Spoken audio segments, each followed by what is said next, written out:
Hello, everybody. Welcome to the beginner yoga series. My name's Stacy. I'm a yoga teacher and mindfulness coach, and I'm doing this beginner series because I feel like it's a great reminder for all people practicing yoga and the beginners. So even if you have been practicing yoga for a long time, I feel like just returning to some of those basics is really good.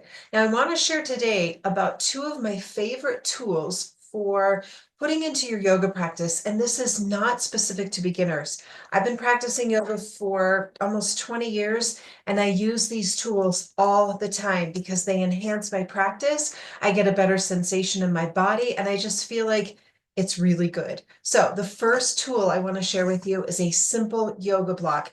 You can pick these up anywhere. I have my favorites listed in my Amazon shop, but you can pick them up at any sporting goods store or discount store.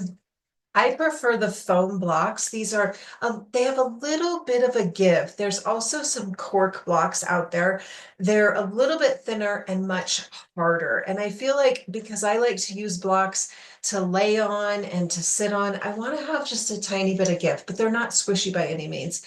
So I want to show you how to use the blocks specifically when working in a chair because I'm not able to get on the floor yet for a more traditional practice. So I'm going to be sitting on my stool. You can be sitting in any chair, it doesn't matter, or even on your bed. And so the block gives you three different directions. So if we think about bringing the floor up to us, a block is going to help you bring it 8 inches up, and then we can turn it so that it's this way, and we have another 4 inches maybe, and then we have 6 inches. So 8 inches, 6 inches, 4 inches that we're elevating the floor. So when we think about coming into a forward fold, if we're using a block and we place the block on the floor and we reach for the block, we've risen the floor to meet us 8 inches, 6 inches, or 4 inches. Now, how cool is that? You can use two blocks or one. If you only want to purchase one, you can get away with a practice with one. So if I were to put my block down on the floor between my feet and lean forward, I've just brought the floor up to meet me. And as I do that, you can see that my spine remains very straight versus rounding to try to reach the floor. Sometimes we like the rounded spine, but sometimes we want to keep that more diagonal spine. Now that's how we bring the floor up using a block. We can do it on one side as we reach. I've brought the floor higher. I've brought the floor higher, and that's a great way to use this tool. Now, if you are sitting in a chair that has a back and you have a tendency to slump, placing the block along your thoracic spine and leaning back against the chair, immediately I have an open heart. Immediately I have more lung space because I'm not here. So the block can be supported here. I work with lots of people who are in wheelchairs and they have a tendency to be sitting often like this. So I bring a block here, I place it, and they are able to lean back. And now they have a very straight spine. When we have a straight spine, our cortisol levels drop. We get more oxygen in the lungs, oxygen in the brain. That's another way to use a block. Now, if we were to lay on our backs on the ground and put the block here around our thoracic spine and lay over it, look what happened to my heart. So imagine me laying flat on the floor. I've opened up here. This is called supported fish. Now, if I was laying down flat, have the block here, all of a sudden now I'm in a modified fish pose, which is amazing for opening up the heart and the throat. Another way to use the block. So there's lots of ways. Now we can take the block and put it on our lumbar spine and lay on the ground. And now we're in a supported bridge pose. And that means we're getting the benefit of bridge pose, but our body's not having to do that muscular engagement.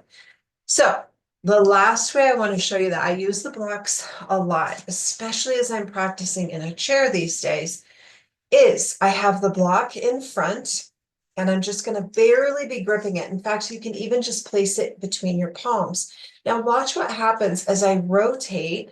I'm keeping super straight arms, and that's helping me with alignment. I want to stay in that place of physical alignment. Now watch what happens as I reach my arms up. I have straight arms, mountain pose, perfectly aligned. Now, without the block, we can be here, we can get a little sloppy. Look how my right arm just floated up. Now, if I was holding the block, it would fall. Same thing this side. Left arm wants to be higher, block would fall. Check out what happens when I do mountain pose without a block. Arms are going to be in front. I'm thinking I'm holding a block, but I'm not. As I reach up, you can see my arms float apart. But if I use a block, my elbows stay straight over my shoulders. My wrists are over my elbows. Now I'm holding the block. Check this out. I'm going to take a side bend. My arms remain straight. My head is cradled between the biceps. Perfect alignment. Check it out. No block. I reach up. There goes my arms floating. I reach over. I would drop the block. See how my elbows bend? I can imagine the block there, but it's really a great tool, especially as we're beginning our yoga practice to figure out where we are in space, and we want to have that alignment. Now, when we come into like a pose like triangle pose, if we were on the ground, standing, the left toes would be forward, right toes would be here, and then we would tick-tock over. So here I am in a chair version of triangle. Now, if I did not have the block, I'm not going to use the block. You can see I collapse here, but as I use the block, I have a straight side body. That's going to keep my lungs open. It's going to keep the breath smooth. Ah, feel that? Now check this out. Without the block, I reach for the floor and I collapse. So I love to use the block to keep my side body straight, my spine straight, my arms straight. Same thing on this side. So I'm going to get ready for triangle pose. I'm going to reach my left hand. As I reach to the floor, I've collapsed through here. As I reach for the block, I keep a nice open side body. And that's how I like to use the block. If I'm standing practice, and we will get to some standing stuff as I heal, I promise. The series is not going to be always in a chair. As we stand and we come into what's known as pyramid pose, which you can do in a chair, I'm still not able to do it. But if you were to straighten your left leg in front and stand with your right leg, and then lean forward and hinge, we want to have a straight spine in pyramid. So we want to come into pyramid like this. But if we don't have a block and we're reaching for the floor, we end up rounding the spine. So bringing the floor up to you, keeping the arms in alignment, keeping that straight spine, and then supporting the back of the body to open the front of the body is how I like to use blocks. Let's go to a different tool. My second favorite tool that I love to use is a strap. Similar benefits, okay? Similar benefits. This is just a simple woven yoga strap. You can use a regular old belt that you would put around your waist if that's all you have, but you can find these in those sporting goods stores, discount stores, Amazon, wherever you like to buy things. Now, we're going to use the strap in a couple ways. First way, similar to the block, thinking about alignment. So if I hold the strap, and I'm not like squeezing it so tight that I have white knuckles, but I definitely am holding the strap. So again, I'm going to put it shoulder distance. So check out wrist, elbow, shoulder in a line. As I spin, my arms are going to stay straight. As I spin, they're going to stay straight. Okay, as I reach my arms up, they're going to stay straight, similar to a block. But then what happens when we use a strap and we widen it, this is where we really get into some big shoulder stretches. So the arms are straight. I'm not pulling a ton on the strap, but it's not a floppy noodle. I've got some tension on the strap. Now watch this. I'm going to lean over. Notice how straight my arms stay, and I'm going to pull with my left hand. Look how long that left arm becomes. Great stretch for the shoulder. Pull the right arm in. Notice the strap, it's straight. Now give it a tug as if you're trying to rip it into two pieces. Press it back out and inhale up. Where that's working in my body is my entire arm, front of the shoulder, and then the upper back, those latissimus dorsi muscles, those lat muscles around the rhomboids, super strong. Let's try the other side. So I'm going to reach up. I'm going to tip, pull the strap like I mean business with my right hand, pull my left arm in, get a huge stretch, press it out, and lift it up. Now I'm gonna widen my strap even more, but no noodle, it's got some tension. Look at that. Now, my shoulders are going behind and above. A great stretch for the chest muscles, the shoulder muscles, getting some shoulder mobility. Now, if your shoulders just are like stuck here, that's okay. You just make small movements, but maybe you're able to get some full rotation if you're listening to your body and not putting any extra tension. Now, watch this. I'm going to take the strap, place it behind my head, just right where it starts to round. Bring the strap in front and pull. Now I'm getting a ginormous stretch for the upper shoulders, the upper back, the neck. Feels amazing. We hold so much tension in our trapezoids. And so by pulling and providing a little bit of tension, you can do it without a strap, just pushing your head down, you get the same sensation. Now that's for the upper body. You can also, we do a lot of kind of pretzel-y things in yoga sometimes. I'm not a huge pretzeler, but check this out. So I'm going to turn away so you can see.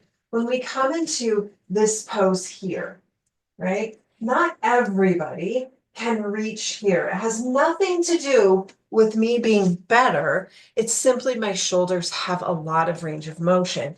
Now, if you're not able to do that, but you want to have the benefit of this pose, it's called cow face pose. We don't need to know that.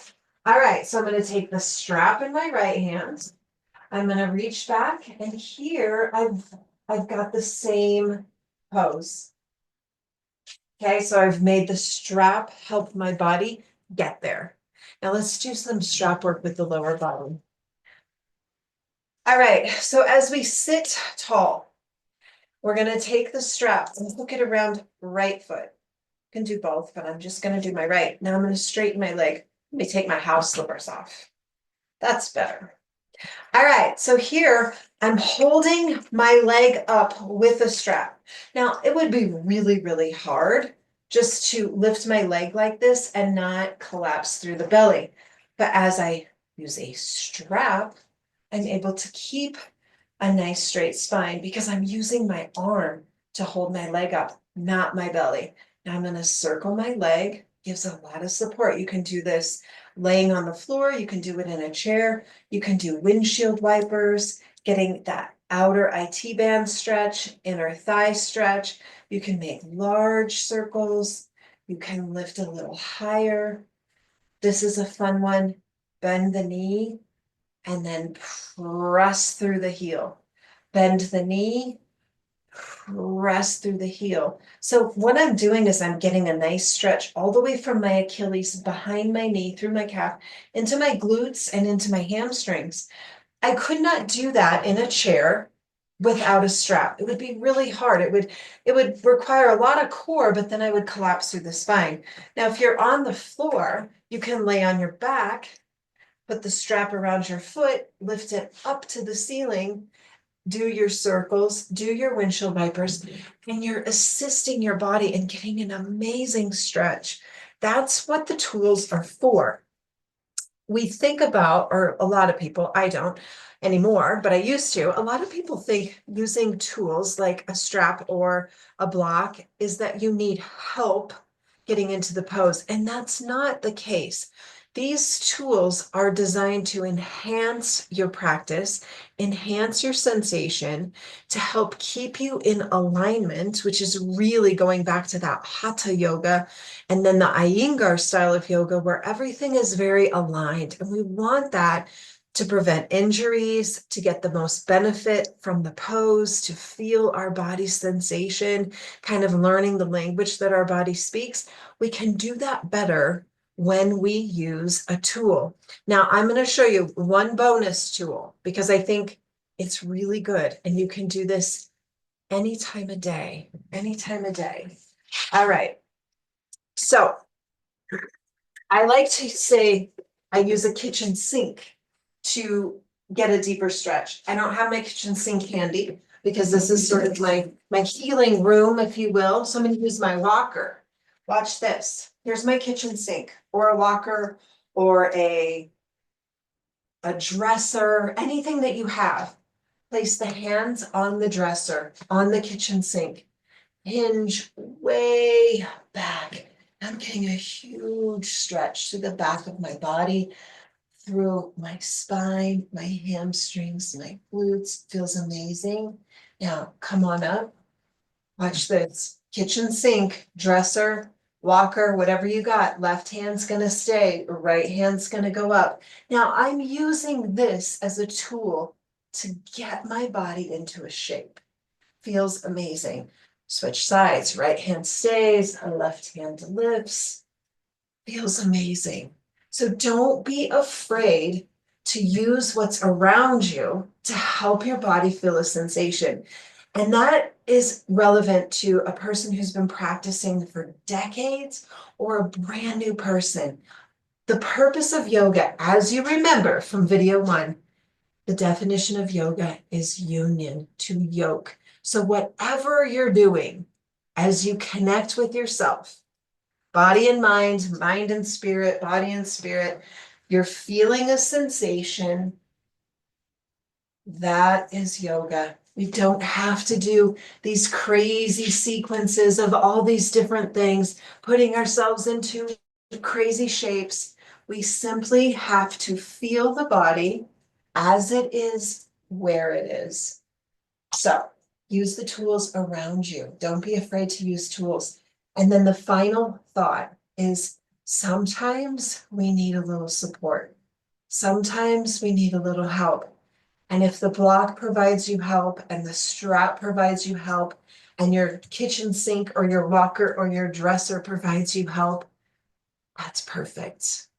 All right, have a great day. I'll see you soon. Coming up next, we're going to do a basic flow. Basic flow, a little vinyasa. All right, I'll see you soon. Take care. Thanks for hanging with me. This has been good, been fun. See you later. Bye.